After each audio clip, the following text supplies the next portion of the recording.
Buenos días, estimados amigos. Empezamos la clase de hoy día. Esta es la clase 2 del módulo 2 y se va a tratar hoy día la gestión de residuos de construcción y demolición y las referencias normativas correspondientes. Bien, cuando hablamos de residuos de construcción y demolición, hacemos referencia a materiales valorizables o no valorizables que provienen o son excedentes durante el proceso constructivo. El detalle es que estos residuos en el ámbito de la construcción generan un gran volumen, obviamente impactan en el medio ambiente, sin embargo, tienen la característica de ser fácil de reciclar en la mayoría de los casos. Y por eso se relacionan con lo que se denomina la economía circular. Esa economía que pretende reusar, reciclar y revalorizar a los residuos. Bien, cuando hablamos de residuos de construcción y demolición, tenemos pues residuos de concreto, residuos metálicos, residuos de madera, residuos provenientes del corte de material cerámico, o quizás si es una obra vial, residuos provenientes del asfalto usado, y el plástico, los envases que podrían ser parte de la cadena logística del aprovisionamiento de estos materiales de construcción. En esta parte analicemos de manera breve. ¿La construcción es beneficiosa? Correcto. ¿Es fuente de generación de riqueza en muchos países? Bueno, y en todos los países.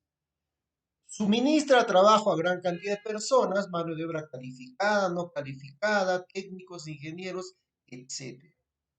Y da la ventaja de proporcionar edificaciones e infraestructura a nuestra creciente población. Sin embargo, si tomamos en cuenta el paradigma ambiental, aporta de manera importante a la degradación ambiental, consume gran cantidad de materias primas y genera alto volumen de residuos sólidos. En esta parte es necesario hacernos una pregunta. ¿Cuán relevante será la gestión adecuada de los residuos de construcción y demolición en las actividades propias y específicas de este ámbito productivo humano? El autor Flavio Picchi hizo un estudio el año 1993, hizo una tesis doctoral dentro de la cual unas conclusiones principales hacía referencia a que él calculaba o estimaba que los desperdicios generados en construcciones en Sao Paulo llegaban al 30% del costo total de la obra. Entonces hacía un ejercicio mental y nos decía, con los residuos, con lo perdido, con las pérdidas en la construcción de 3 edificios, podríamos teóricamente construir un cuarto edificio. Aquí quiero aclarar que esos residuos no se refieren específica y claramente a los residuos materiales de la construcción. También él hacía referencia a los tiempos o a las pérdidas propias de lo que es la mano de obra, eh, a las pérdidas al hacer trabajos nuevos, al ser observado, o a las pérdidas relacionadas a las no conformidades en lo que es la gestión de calidad en un proyecto constructivo. También nos daba un dato interesante. El desmonte producido en este tipo de edificaciones urbanas más o menos equivale a 0,2 metros cúbicos de volumen por cada metro cuadrado construido. Y bueno, en esta parte, a ver, reflexionemos. Hay un dato de la Cámara Peruana de la Construcción de Perú, en el cual hacía referencia, cuando hacía un diagnóstico del mercado de edificaciones, decía que en Lima Metropolitana y el Callao se construyeron 5 millones de metros cuadrados de edificaciones urbanas, cuyo costo directo era aproximadamente 1.500 millones de soles. Si nos recordamos de la diapositiva anterior, podríamos hacer otra vez aquí un ejercicio mental y decir, muy bien, posiblemente las pérdidas en estas construcciones, pérdidas a nivel global, que engloban materiales, tiempos muertos en obra, eh, observaciones respecto a la calidad, etcétera, podrían ascender a la tercera parte, medio millón. Esto es un ejercicio mental, obviamente, en base al estudio anterior. Podría ser un escenario quizás de alguna manera exagerado, pero nos hace ver la importancia de gestionar los residuos de construcción y demolición. Pensar en algunas técnicas para evitar estos desperdicios. Bien. Lo que les decía, el estudio de la tesis doctoral del autor Picchi hacía referencia a la estimación de desperdicios en obras en función del porcentaje del costo total de la obra. Estimaba que esas pérdidas se aproximaban al 30% del costo total de un proyecto, de una obra de construcción. Y aquí justamente se detalla exactamente qué porcentaje se estimaba de pérdidas o residuos materiales de construcción. Eran generalmente desmonte que llegaba al 5% de este 30%, sería la sexta parte. También había pérdidas significativas, por ejemplo, cuando se hacían algunos trabajos de tarrajeos en techos o paredes, los morteros no tenían el suficiente espesor, por tanto había observaciones de la parte de supervisión, o quizás el concreto no estaba bien dosificado, lo cual era la quinceava parte del total de estas pérdidas. O quizás no estaban los proyectos optimizados en los diseños de planos, en los cálculos, y ese problema llegaba a la quinta parte de esta pérdida en obra. Bueno, también había costos por atraso, problemas de calidad, eh, observaciones, reparación de patologías después de la entrega de obra. eh, pues de acuerdo a las normas de cada país, hay un periodo de tiempo en la cual el que ha entregado un proyecto está sujeto a observaciones. Hay un acta de entrega de ese proyecto, de esa obra, de esa infraestructura, pero hay un periodo de tiempo latente en el cual se va evaluando al inicio la vida útil y ese contratista, ese responsable de obra está sujeto a posibles observaciones. Y a eso se refería el autor cuando hablaba que esos costos en obras entregadas, observaciones posteriores, eran más o menos la sexta parte de pérdidas. Eh, lo que yo quiero compartirles, amigos, con este cuadro es pues que este autor hablaba de pérdidas a nivel global, pérdidas por materiales, residuos de materiales de construcción, pérdidas por inadecuadas técnicas de trabajo, pérdidas por observaciones, no conformidades de calidad constructiva de la infraestructura. Sin embargo, no podemos dejar de olvidar que aproximadamente pues las pérdidas en un proyecto, una obra de edificación urbana, son el 5% del costo total de esa obra. Y la idea desde el paradigma ambiental, desde el punto de vista ambiental, es pues cómo generamos técnicas para minimizar la generación de esos residuos o analizar qué es lo que causa la generación de estos residuos de construcción. Bien, hay un detalle muy importante. Eh, Según datos o informes de la Unión Europea, existe este detalle tan importante que los residuos de construcción y demolición son un material fácilmente reciclable, hasta en un 89%. Este es un cuadro de un informe del año 2016. Y de manera general este informe hace ver que se puede reciclar, bueno, y eso lo han hecho en los países de la Unión Europea, alrededor del 55% de todos los residuos, con excepción de principales residuos minerales. ¿Y qué tipo de residuo es el más importante en esta posibilidad de reciclaje?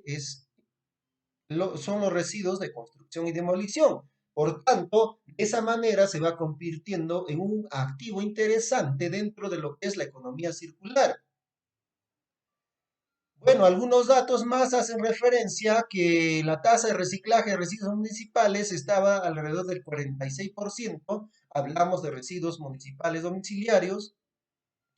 Los residuos y desechos electrónicos se pueden reciclar dentro del volumen total un 41%. Eh, y todas estas tasas de reciclajes que son significativas, de acuerdo a este informe de la Unión Europea, nos hace ver que puede permitirse ahorrar la extracción de materias primas principales hasta en un 12%. Y la idea dentro del enfoque de la economía circular es hacer que este porcentaje del 12% siga creciendo, que minimicemos la posibilidad de extracción de materias primas principales. En esta parte nos vamos a poner a analizar cuáles son las causas de generación de residuos en la construcción.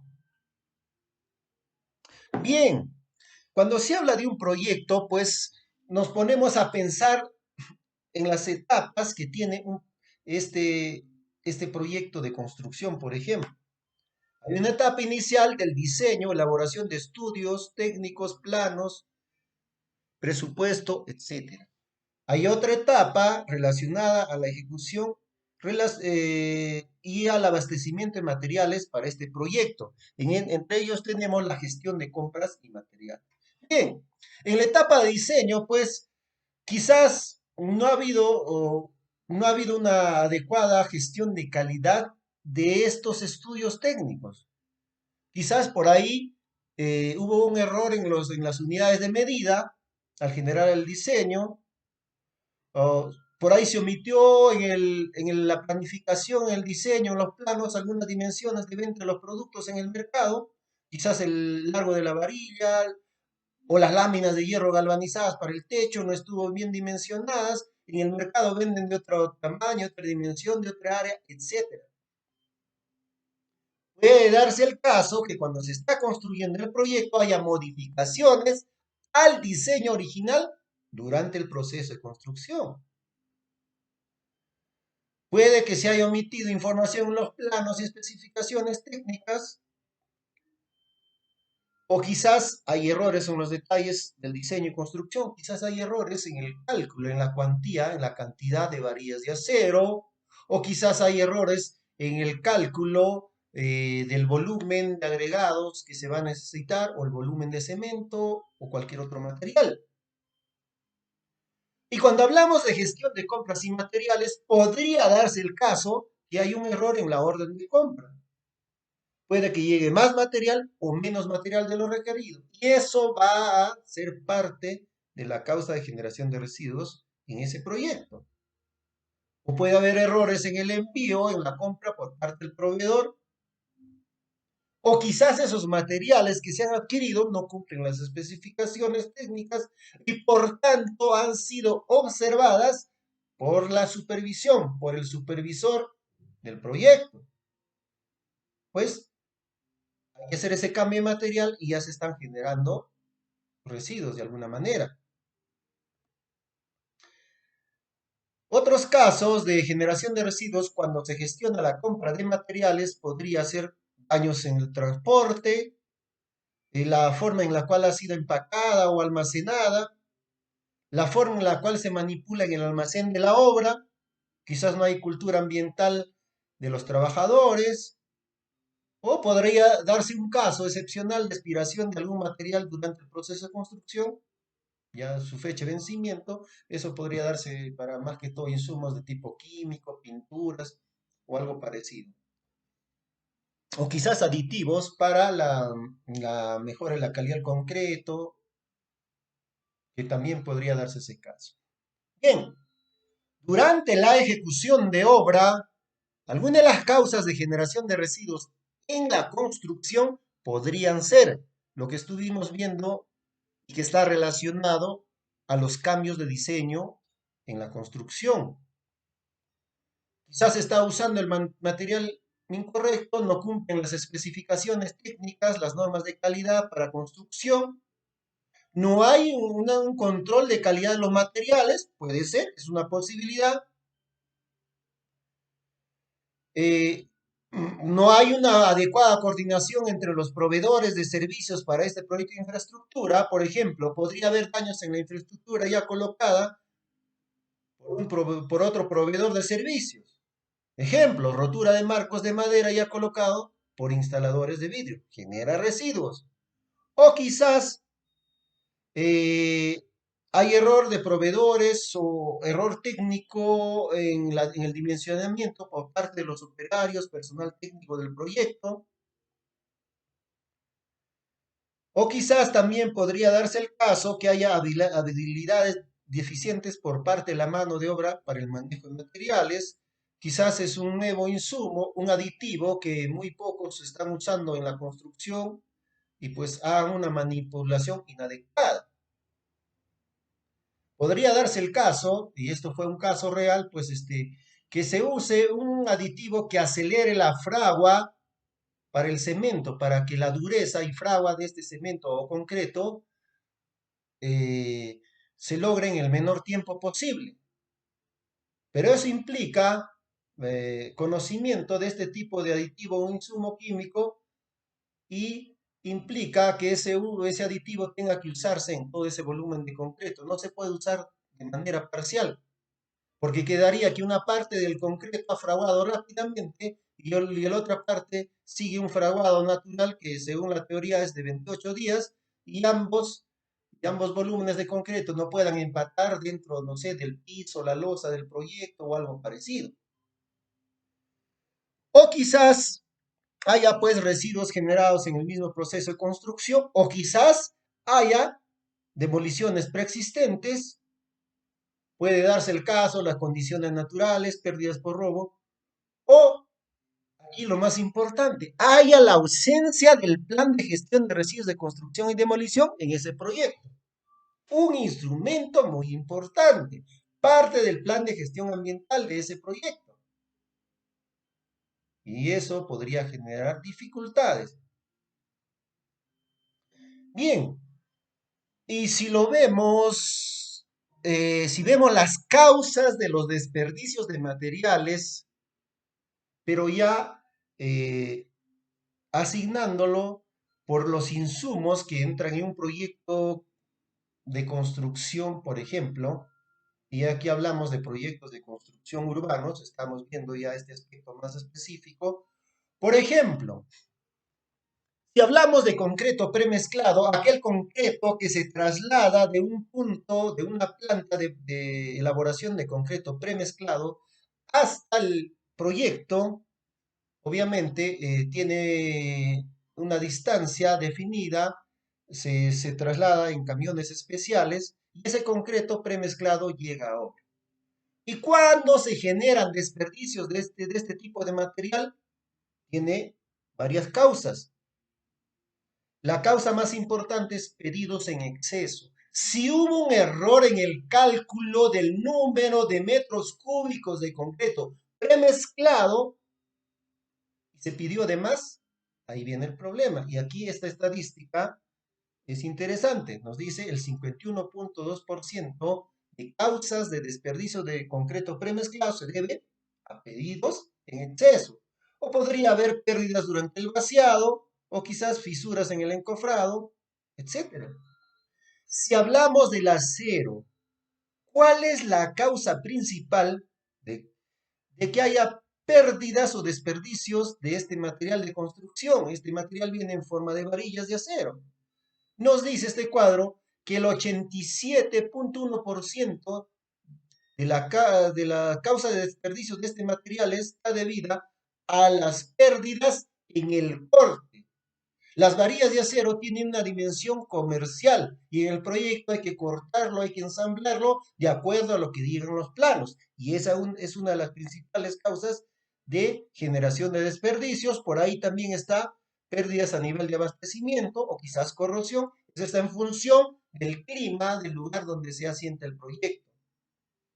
Y cuando hablamos del yeso o el cemento, que también es importante en un proyecto de infraestructura urbana, la causa principal de pérdida de este material o de generación de desperdicios es pues cuando hay una producción excesiva o cuando se está solicitando un pedido mayor al que se necesita en el proyecto. Por ahí podría darse el caso otra vez, quizás hubo un error de cálculo en el volumen de metros cúbicos, bueno, en este caso en el número de bolsas o de empaques de yeso o de cemento. También podría darse el caso que las causas de desperdicio de estos materiales sería, por ejemplo, pérdidas durante el trabajo mismo, porque es un material particulado muy fino, podría darse ese caso, o quizás las condiciones de almacenamiento. Si el yeso o el cemento se almacena en un lugar muy húmedo, puede que su vida útil de ese insumo de construcción ya esté pues expirando, se malogra. Bien. Si hablamos de los ladrillos, la causa principal de pérdida o generación de desperdicios en un proyecto, cuando hablamos de este insumo, está en pues, el cuadro nos dice pérdidas en el corte, en el asentamiento, en la adecuación, o quizás a nivel de abastecimiento, en el traslado o almacenamiento de estas unidades que sirven para la construcción.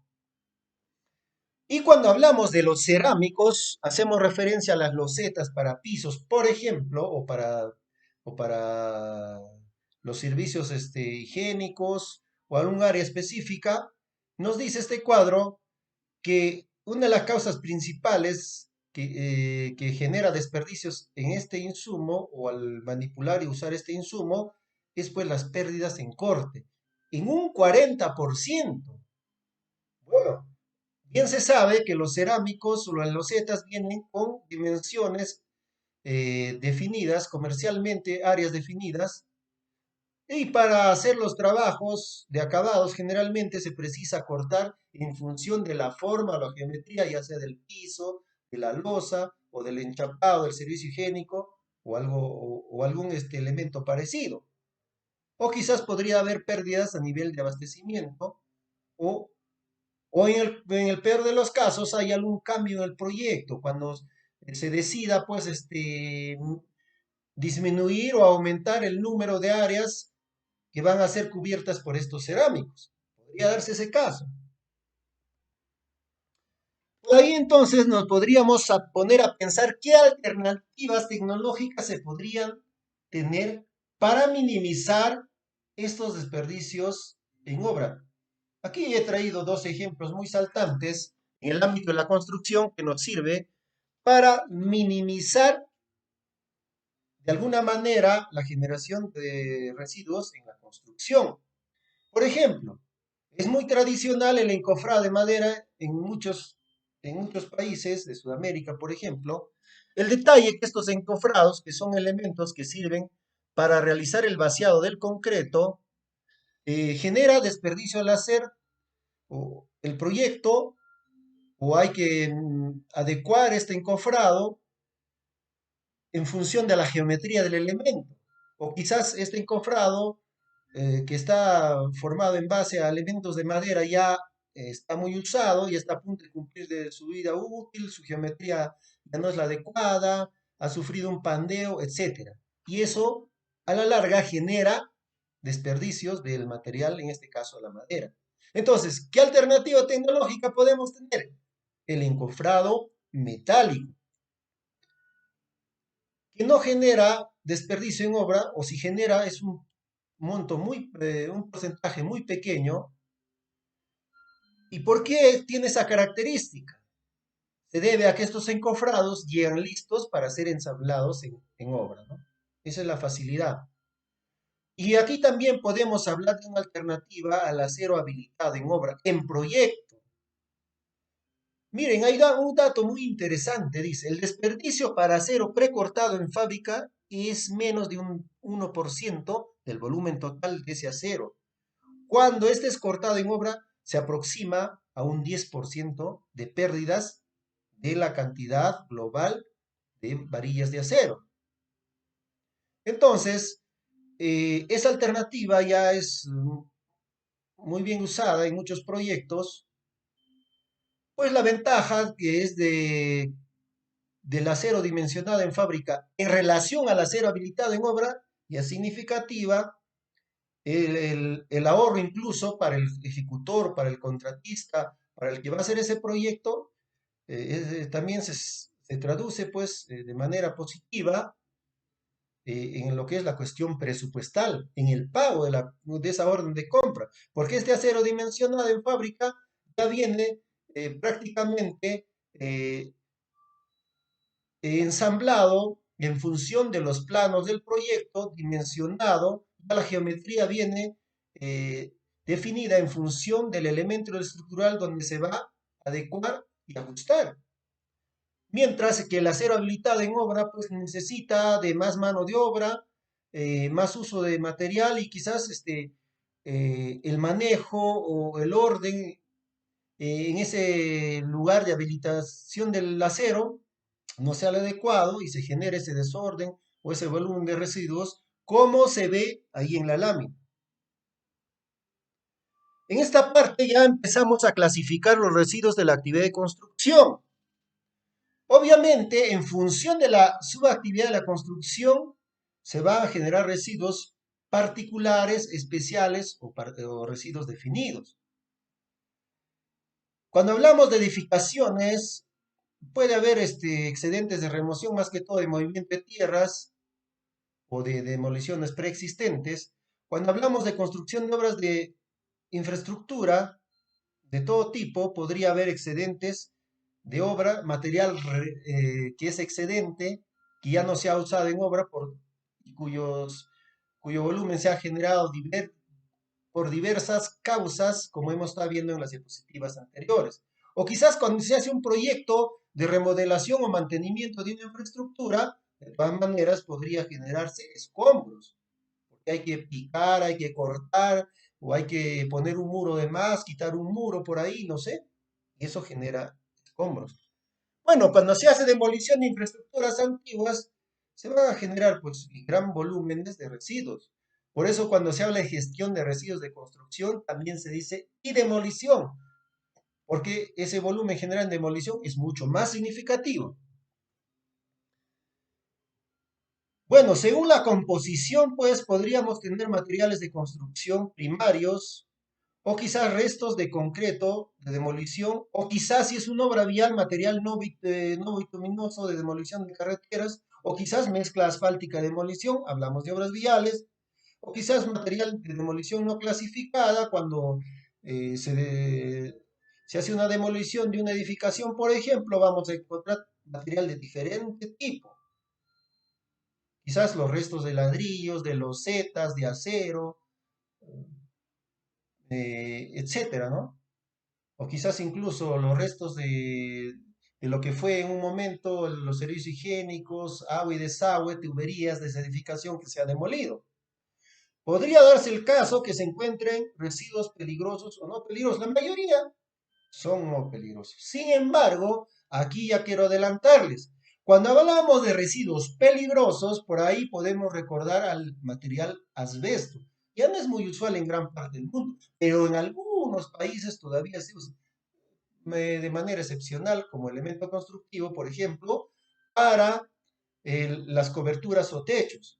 Sin embargo, cuando se hiciera una demolición de una infraestructura antigua, por ahí podría darse el caso, esa edificación o esa vivienda o ese lugar o ese almacén tiene su cobertura con planchas en las cuales se usó asbesto en su elaboración, en su manufacturación, podría ser el caso. Para eso hay ciertos protocolos para manejo seguro del asbesto que ayuda a minimizar el riesgo de este elemento, porque pues en sí son fibras que si ingresan directamente al sistema respiratorio, a la larga podrían generar problemas serios en las vías respiratorias, incluso enfermedades, patologías que podrían llevar gradualmente a la muerte. Bien,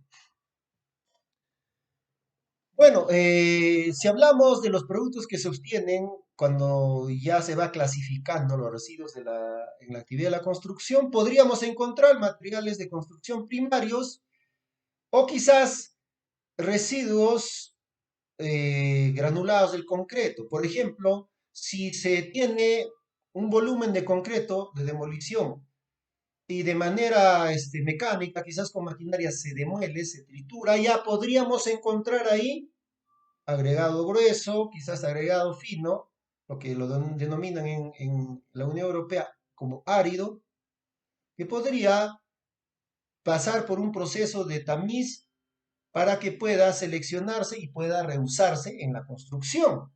Bien sabemos que el concreto usa cemento, agregados o áridos, ya sean gruesos o finos, y agua, ¿no? Y ahí podría reutilizarse. O quizás granulados no bituminosos o granulado de asfalto que podría volverse a usar para un proyecto vial. Bien. Cuando hablamos de residuos de la construcción, y aquí entramos con más detalle, ¿qué residuos podría haber? ¿Y qué residuos de ellos no son peligrosos, son ordinarios, quizás de tipo domiciliar? En este cuadrito, estas barras indican mm, la cantidad o la proporción de materiales que se podría encontrar de manera general dentro del volumen de residuos de construcción. Ahí vemos pues que el concreto, ahí está señalado el concreto, solo el concreto, hablamos de esos volúmenes de concreto, hormigón lo denominan en la Unión Europea, esos volúmenes significativos, más del 50%, también el aluminio, material de empaque de cemento, acero de tuberías, o quizás también podríamos encontrar lo que son varillas de acero que ya no se han usado, lo llaman despieces de las varillas de acero, ladrillos, láminas corrugadas, latón y bronce, material vegetal, tierra, material de remoción, materiales pues que lo llaman excedentes. Ojo, en obras viales hay un término muy interesante, lo denominan materiales excedentes de remoción. Son grandes volúmenes de tierra generalmente, el movimiento de tierras que se generan al, por ejemplo, abrir una trocha, una obra vial nueva, por ejemplo. Esos volúmenes significativos son materiales excedentes. Esos materiales excedentes tienen que tener un lugar adecuado de disposición final. Por ahí podrían encontrarse plástico, residuo de paredes, residuos de PVC, ahí hablamos de las tuberías, residuos de yeso, etcétera, ¿no? Incluso residuos de la indumentaria, de los equipos de protección personal que puedan haber usado los obreros o trabajadores de ese proyecto y que se recoge al final del proyecto de construcción. Bien, y cuando hablamos de residuos de construcción que de alguna manera tienen características de elementos peligrosos, aquí tenemos pues los residuos de asbestos. ¿No? Bueno, como les estuve comentando, el uso del asbesto para manufacturar productos industriales, incluidos los de la construcción, ya se ha prohibido en la mayoría de los países. Lo que quedaría en muchos países son los residuos de infraestructuras antiguas con coberturas o paneles que han usado este material. ¿Qué residuos de la construcción podrían considerarse peligrosos? Ácidos disolventes, detergentes, aditivos para el concreto, desencofrante, que también es un tipo de aditivo, envases de aceite, lubricantes, envases metálicos de pintura, que de acuerdo a este cuadro tiene una proporción significativa respecto a su participación en el volumen total de residuos de construcción. También podría tratarse de manera tratada con compuestos químicos, puede darse el caso, residuos de fibra de vidrio o quizás residuos de asfalto cuando hablamos de obras viales, selladores, suelo contaminado. Bueno, cuando hablamos de suelo contaminado, por ahí nos viene a la mente, por ejemplo, un almacén de combustibles para un proyecto de infraestructura. Podría ser un vial, un proyecto vial que tiene un campamento, tiene un lugar de lo que ellos denominan parque de maquinaria, es un lugar de almacenamiento de combustible y por diferentes factores o por una inadecuada gestión de ese entorno puede que se contamine ese suelo con restos de combustible, de lubricante o algo parecido. Y ahí se generan suelos contaminados. Podría darse el caso de restos de luminarias como tubo fluorescente, etcétera. Entonces, todos estos residuos de construcción tienen la categoría de peligrosos de acuerdo a la mayoría de las normas eh, en Latinoamérica, por ejemplo, y por qué no decir de todos los países del mundo. Bien, y ahora llegamos a esta parte en la cual nos ponemos a pensar, ya que hemos identificado residuos de construcción, hemos identificado sus causas, su tipología, ahora, ¿cómo los clasificamos? Ya desde el punto de vista del paradigma ambiental, ¿cuáles de ellos son residuos de construcción y demolición aprovechables? Por ejemplo, los residuos comunes, inertes o mezclados, los residuos pétreos, cuyos componentes tenemos ahí el concreto, los cerámicos, el ladrillo, arena, grava, fragmentos de roca, losetas, mortero, etcétera, que pueden volver a ser aprovechados para la construcción, quizás usando alguna tecnología, usando proyectos pilotos, quizás como les estuve comentando, triturar esos volúmenes de concreto de modo que esos agregados gruesos y finos, después de pasar por un tamiz determinado, puedan volver a ser usados. Otros residuos comunes inertes de material fino, y hablamos de residuos finos no expansivos, arcillas, limos y residuos inertes, obviamente, en función del tamiz o la granulometría que se clasifique en construcción, podría volver a ser usado. Pero también podría haber residuos finos expansivos como arcillas que, pues, en contacto con el agua puedan aumentar o disminuir su volumen. Por eso se les da ese volumen, ese término de residuo fino expansivo. Pero ya, de acuerdo a las especificaciones técnicas de un proyecto, podrían volverse a ser reusadas. Bien, en residuos comunes no inertes también podemos tener los residuos no pétreos. Ahí están los plásticos, las tuberías de PVC, maderas, cartones, papel, silicona, vidrios, cauchos, etc. Y cuando hablamos de residuos metálicos, ahí podemos tomar en cuenta los restos de, del acero que ha quedado después de la habilitación en obra o cuando se ha estado haciendo el trabajo en la obra. Puede que hayan sido aceros ya dimensionadas de fábrica, pero por ahí podría haber algún residuo que quede. Hierro, cobre, aluminio, estaño y zinc, depende pues de ya del proyecto o de la infraestructura que se haya demolido o del proyecto que se haya construido. También tenemos residuos orgánicos.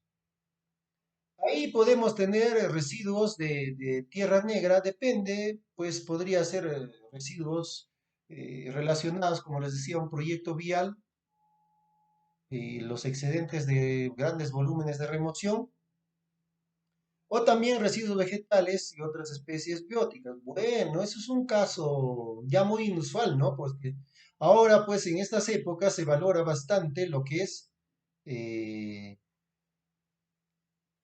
que haya en los proyectos más áreas verdes. Por tanto, casos excepcionales podría haber, por ejemplo, cuando se construye un proyecto vial nuevo, una vía nueva, se tenga que unir un centro poblado 1 con otro centro poblado 2 y en el trazo, en la geometría de esa obra vial tenga que eliminarse, pues, o afectarse un talud vegetal, por ejemplo. Ahí podría darse el caso. Obviamente, en la mayoría de los países, hacer un proyecto de este tipo proyecto de trocha vial, por ejemplo, nuevo, precisa de permisos especiales de acuerdo a la autoridad ambiental de cada país. Es más, en países, por ejemplo, como en el Perú, cuando ya se quiere construir en estas épocas una obra vial nueva, una trocha vial nueva, una vía nueva, pues tiene que hacerse un estudio a detalle de los impactos ambientales. Mientras en un proyecto de saneamiento para un centro poblado diferente, no se precisa de un estudio de impacto ambiental detallado. Es suficiente una declaración de impacto ambiental, por ejemplo. Y bueno, si hablamos de clasificación de residuos de construcción y demolición, ¿cuáles son esos residuos no aprovechables? Porque también va a haber residuos no aprovechables. Y ya nos ponemos a pensar en ese grupo de residuos peligrosos, especiales o contaminados. Y eso ya tiene un tratamiento diferente. Bueno, si hablamos de residuos peligrosos, de acuerdo al tipo de infraestructura construida o de acuerdo a la infraestructura que se va a demoler, podría darse el caso que haya desecho de productos químicos, emulsiones, alquitrán, pinturas en muchas normas ambientales de diferentes países. eh, si hablamos de su composición, se consideran como elementos que pueden afectar la calidad del suelo, por ejemplo, la composición misma de muchas pinturas, ¿no? O quizás disolventes orgánicos, resinas, tintas, betunes, plomo, cenizas volantes, luminarias que pues ya no se están usando, fluorescentes, o quizás incluso desechos explosivos, ¿no? Muy excepcional, pero podría darse el caso. Residuos especiales, bueno, hablamos del poliestireno, de las láminas de drywall, por lodos residuales de compuestos, no sé. También ahí entra a tallar el cartón o yeso, podría darse un uso, pero mínimo, ¿no? Tendría que hacerse un tratamiento especial o lo usual es que se dé un- una disposición final adecuada. Y cuando hablamos de residuos contaminados, hacemos referencia a materiales pertenecientes a estos grupos anteriores que quizás se han contaminado, por ahí se me ocurre pensar con algo de asbesto o con aditivos que son muy peligrosos de acuerdo a su composición química o algo parecido. Eso ya queda en función de la tipología del proyecto de infraestructura que se esté analizando. Bueno, en esta parte llegamos a considerar qué referencias normativas se tienen en Latinoamérica o en Sudamérica específicamente sobre el manejo y gestión de residuos de estas actividades de construcción y demolición. Tomemos, por ejemplo, el caso peruano. El año 2013, el Ministerio de Vivienda publicó un reglamento para este tipo de gestión y pues hablaba y decía, y aquí tenemos un esquema muy interesante, decía, bien, se diseña el proyecto de obra y se consideraba ahí diseño de obras menores cuando se hacen trabajos quizás en domicilios particulares y se hacía otra clasificación para otro tipo de proyectos de mayor envergadura cuando son proyectos de infraestructura social más grandes, más volumen de material, más metros cuadrados de construcción. Obviamente precisaba, y todo proyecto, bien sabemos, precisa estudios ambientales o un plan de manejo ambiental. Pero dentro de ese plan de manejo ambiental ya hay que incluir cómo se van a manejar estos residuos sólidos de esa construcción o quizás de esa demolición. Tiene que haber concordancia entre la gestión de estos residuos y el plan de manejo ambiental. Bueno, clasificaba los proyectos u obras, ya sea de edificación, habilitación, infraestructura, demolición, y en función de la generación de residuos nos decían, bien, puede haber desmonte limpio o residuos limpios, y esto ya nos hace recordar a los residuos aprovechables y no contaminados, y esta norma ahí tenía cierto grado de confusión porque hacía referencia a residuos sólidos de construcción, bueno, eh, y también hacía referencia al reaprovechamiento. ¿De qué manera se puede reaprovechar o segregar estos residuos y dar un uso final? ¿Bajo qué condiciones? ¿En qué lugares? ¿Tiene que haber una planta especial para segregación? Sí, hacía referencia. ¿Cómo debía de almacenarse estos residuos? ¿Quiénes eran los responsables? ¿Qué entidades, en este caso las entidades que deberían de responsabilizarse del manejo y gestión de estos residuos eran los municipios en primer lugar? Y también hacía referencia a las entidades prestadoras de servicios de recolección de estos residuos de construcción, los cuales tendrían que llevar una planta de tratamiento o a una escombrera. Y bueno, algunos aspectos saltantes de esta norma, publicado en 2013, nos decían, ¿cuál es la responsabilidad del contratista, del que ejecuta el proyecto? ¿Y con quién debe coordinar? ¿Con qué institución? Entonces, este contratista como generador de residuos de construcción tenía o tiene la obligación de contratar una empresa prestadora de servicios de residuos sólidos de construcción. ¿Para qué? Para que esta empresa recolecte, transporte y disponga el lugar final de estos residuos. Y ahí entraban a tallar el papel de los gobiernos locales o municipios. Ellos debían de formular estrategias para facilitar el acceso a, a que los contratistas coordinen con estas empresas eh, proveedoras de servicios de recolección de este tipo de residuos para que se garantice la disposición adecuada. Eso era el espíritu de esta norma. ¿Y cuál era la responsabilidad del contratista en el reaprovechamiento de estos residuos generados? O sea, el ejecutor, el contratista, ¿qué debía de hacer? ¿Cuál era su deber de acuerdo a esta norma? Aplicar estrategias para reaprovechar estos residuos de construcción y demolición, procurando en primer lugar segregación de residuos. Coordinar quizás con una empresa que preste este servicio de recolección de estos residuos y para efectos de reciclaje debería de contar con una planta de reciclaje especializada, tomando en cuenta procesos de minimización o reducción de partículas o material particulado, ya como recomendación. Sin embargo, pues esta propuesta normativa yo lo veía o lo veo hasta ahora como, pues como una mm, gran idea, una propuesta interesante, amigable con el ambiente, pero sin embargo la cuestión logística y la débil gobernanza ambiental en Perú, por ejemplo, respecto a la gestión de este tipo de residuos, hizo que no se cristalizara adecuadamente eh, el espíritu de estas normas. Eso lo vamos a ver en las diapositivas siguientes.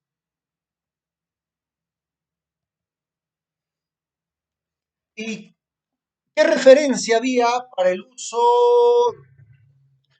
o identificación de áreas que sirvan para disposición final de estos residuos de construcción y demolición?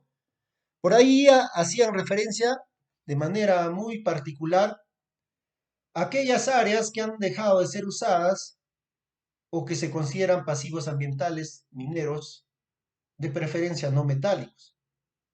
Y ahí asignaba la tarea a que los municipios distritales de ese ámbito de influencia de los proyectos de infraestructura ubiquen pasivos ambientales mineros y hagan un trámite y soliciten a la Dirección General de Ambiente eh, de modo que se identifique esa área que pueda servir como lugar de disposición final de estos residuos de construcción. Obviamente tenía que identificar al propietario, identificar las coordenadas, seguir un plazo determinado, y en caso de que no haya un propietario identificado, pues ya asumir de facto la propiedad o uso de esa área para que sirva como escombrera final para estos residuos.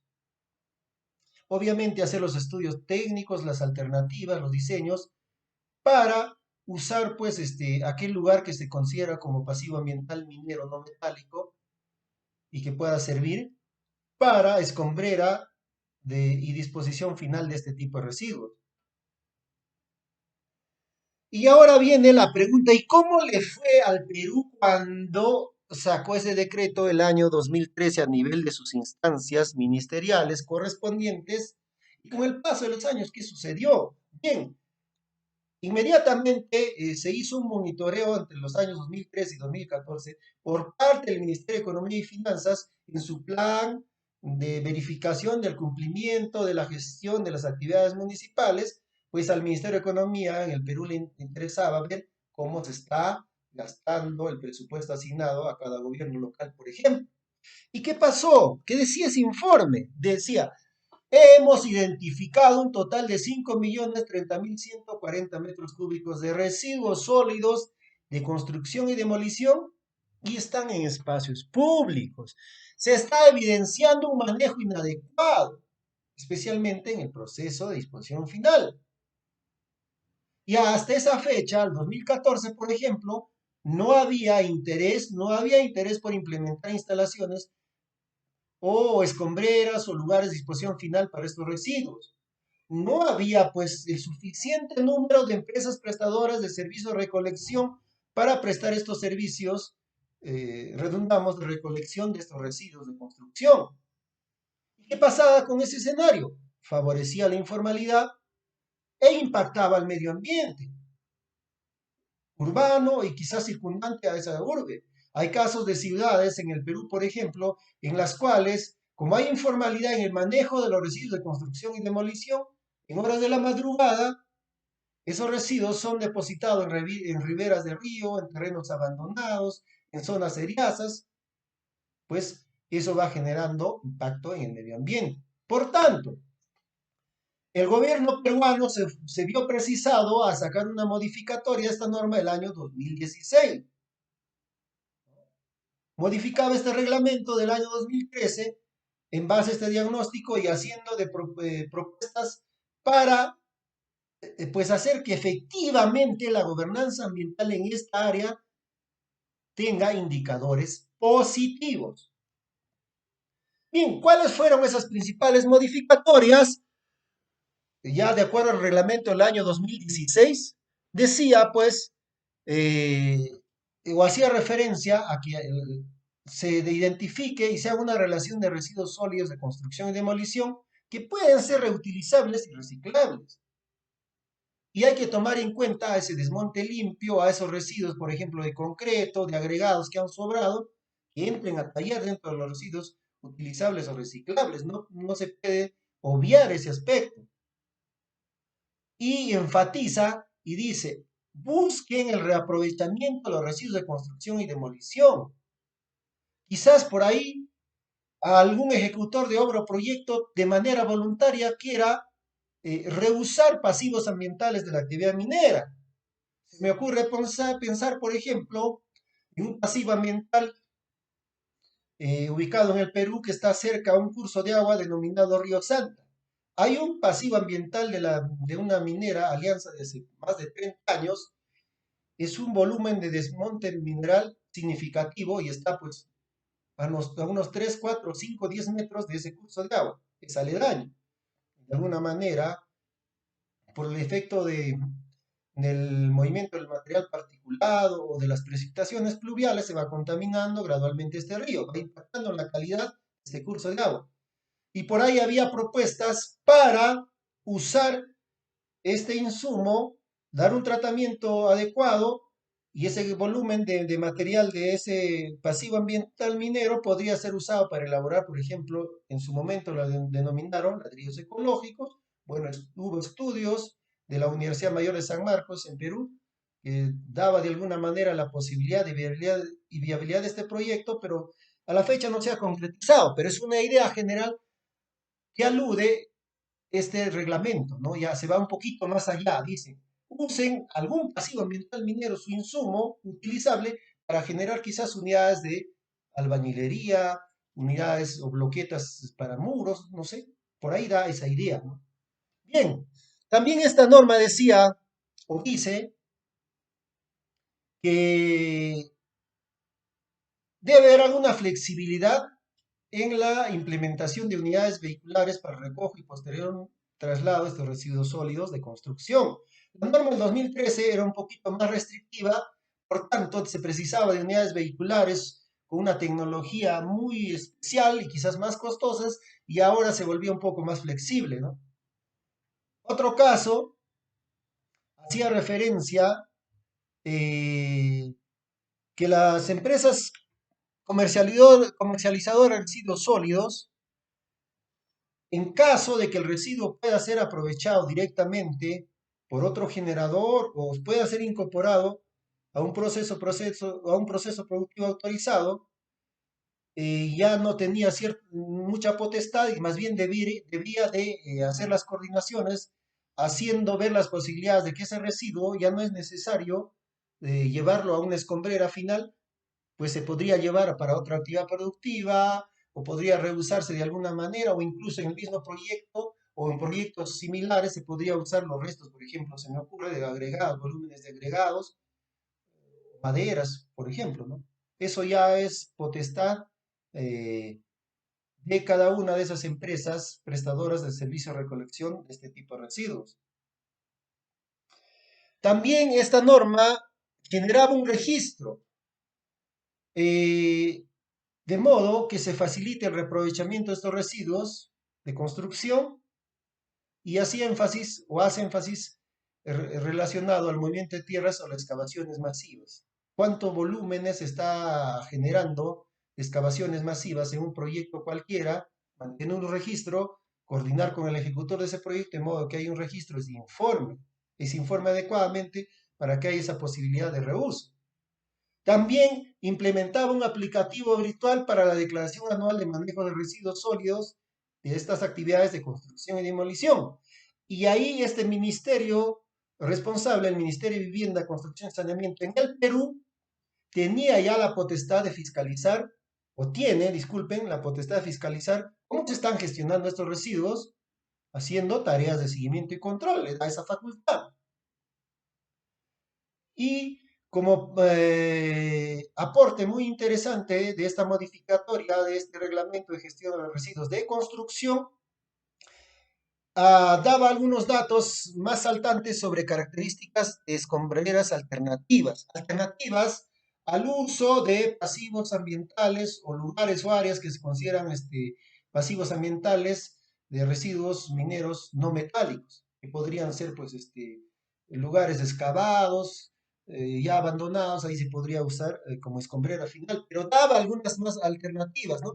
Porque obviamente pasivos ambientales mineros de ese tipo no es muy usual encontrar en entornos urbanos de diferentes partes o ciudades del Perú. Entonces decía, muy bien, deben tener opción a diseñar o acondicionar este tipo de escombreras alternativas siempre y cuando esté diseñado de modo que pueda ayudar a minimizar su afectación en caso de desastres naturales o antrópicos, que los taludes sean estabilizados. Si hubiera taludes inestables, hay que estabilizarlos para que construyan la escombrera final. Distancia menor de estas escombreras a 500 metros de una zona poblada. También dice, tienen que impermeabilizar la base en lugar de acopio. Tienen que tener barrera sanitaria o cerco perimétrico natural o artificial y que tenga abastecimiento de servicios básicos, agua, energía eléctrica u otros servicios para que funcione pues ya como una planta de segregación y a la vez también sirva como una escombrera o depósito final de estos residuos de construcción y demolición. Bien, se ha hecho referencia a un caso normativo, en este caso el caso normativo peruano para la gestión de residuos de construcción. También pues hay normas o referencias normativas de otros países y aquí de manera breve se hace referencia al caso colombiano, que como vemos tiene bastante semejanza con el caso peruano en el manejo y disposición de estos residuos. Sin embargo, hay algo que se debe resaltar, que en este país, por ejemplo, las autoridades locales o municipios metropolitanos, por ejemplo, han tomado la iniciativa de hacer estos trabajos a través de su Secretaría de Planeación y su Secretaría de Ambiente, de modo que tengan plantas de segregación o tratamiento final de estos residuos de construcción. Lo han hecho de manera planificada, con presupuesto, con la construcción de este tipo de sistemas o infraestructuras, y pues lo han concretizado como tal, lo cual no sucede en el Perú. Bueno, y su esquema que tienen de acuerdo a su marco normativo, pues dicen, hay generación de residuos de construcción y demolición en una obra, cómo se puede aprovechar, cuál va a ser el mecanismo, el protocolo de transporte de estos residuos, qué centros de tratamiento y aprovechamiento de residuos de construcción se tienen, se van a implementar, se van a construir, qué va a suceder o cómo se va a manejar el material sobrante, cuál es el mecanismo de disposición, aprovechamiento y tratamiento de estas escombreras, dónde se va a ubicar, en qué lugares van a estar estos centros de tratamiento, aprovechamiento, o quizás son centros de acoplamiento, disculpe, centros de acopio temporal o sitios de disposición final, etcétera. Y eso ya es potestad y gestión, por ejemplo, de estos municipios metropolitanos que hago referencia en Colombia. Bien,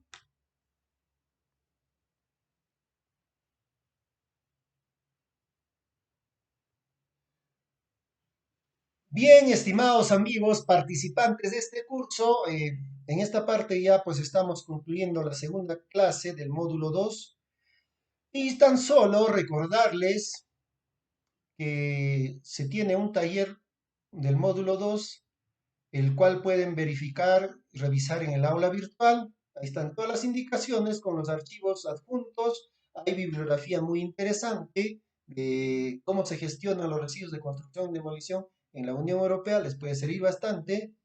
Y a la vez también para felicitarles por su dedicación genuina en el desarrollo de este curso. Sé que al margen de sus actividades académicas, personales, laborales o similares, ustedes se dan un tiempo para participar de este curso muy interesante en la gestión ambiental en general.